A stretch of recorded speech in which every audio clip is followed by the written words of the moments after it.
নগর পুরিলে দেবালয় কি এড়ায় বিখ্যাত এই প্রবচনের বাস্তব চিত্র দেখছে যুক্তরাষ্ট্র। আড়ম্বরপূর্ণ শহর লস অ্যাঞ্জেলস। মাত্র দুদিনের দাবানলে কাড়ল 10 জনের প্রাণ। পুড়ছে 55,000 একর জমি। আর্থিক ক্ষতির পরিমাণ $6,000 কোটি কাছাকাছি। অক্লান্ত পরিশ্রমেও আগুন নিয়ন্ত্রণহীন। একে তো শুষ্ক আবহাওয়া, তীব্র বাতাস, তার উপর পানির সংকট। সহযোগিতার হাত বাড়িয়ে দিয়েছে আশেপাশের রাজ্যগুলো। চকচকে শহর এখন যেন শ্মশান। যতদূর চোখ যায় বশীভূত ধোঁয়া কিংবা আটপড়া ঘরবাড়ি, গাছপালা। দুদিনের দাবানলে বিখ্যাত মার্কিন এ শহর এখন পুরোপুরি রিক্ত।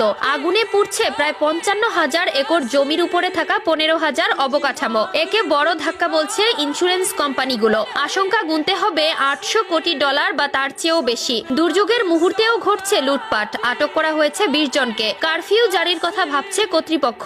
আগুন তো রয়েছে, সাথে চলছে লুটতরাজ। এ পরিস্থিতিতে এ ধরনের আচরণ অগ্রহণযোগ্য। সব মিলিয়ে কারফিউ জারি চিন্তা করা হচ্ছে। রাতের মধ্যেই হয়তো জারি করা হতে পারে কারফিউ। অগ্নিশিখার উচ্চতা 20 থেকে 30 ফুট পর্যন্ত উঠে যাচ্ছে। হেলিকপ্টার থেকে ছড়ানো হচ্ছে রাসায়নিক। ফায়ার সার্ভিস কর্মীরা বলছে পানির সংকটে রয়েছেন তারা। তবে পর্যাপ্ত পানি থাকলেও সহজে থামানো যেত না দাবানলের রুদ্রমূর্তি, বলছেন তারা। আগুন নেভাতে ক্যালিফোর্নিয়াকে সহযোগিতা করছে ইউটা, নেভাদা, অরিগন।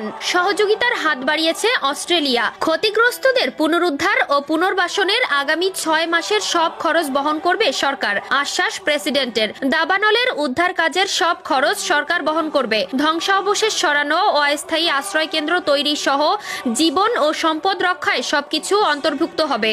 স্থায়ী প্রশাসন বলছে ক্ষতিগ্রস্তদের পুনর্বাসনে যা প্রয়োজন করুন। তহবিল ফেডারেল সরকারের একথা জানিয়েছেন বিদায়ী বাইডেন প্রশাসন।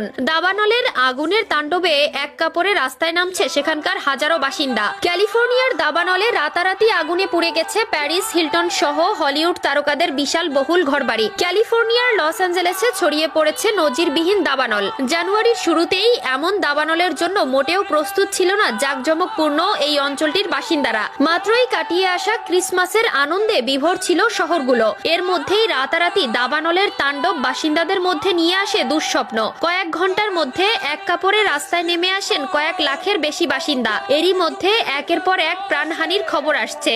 এই হতাহতের সংখ্যা আরো বাড়বে বলে নিশ্চিত করেছে বাইডেন কর্তৃপক্ষ।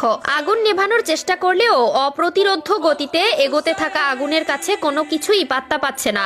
আশেপাশের বহু এলাকায় উদ্ধার কাজে হেলিকপ্টার যোগ হয়েছে দাবানল নেভানোর কাজে, কিন্তু সব প্রচেষ্টাই ব্যর্থ হচ্ছে। উদ্ধার কার্য নিয়ন্ত্রণ আর লুটের মতো নৈরাজ্য এখন খাবি খাচ্ছে বিদায়ী বাইডেনের প্রশাসন। যে কোনো মূল্যে দুর্যোগ নিয়ন্ত্রণের নির্দেশ দিয়েছেন বাইডেন। তবে মার্কিন প্রেসিডেন্টের নির্দেশে যত শক্তিশালী প্রকৃতি তার তাণ্ডব আরো শক্তিশালী করারই ইঙ্গিত দিচ্ছে।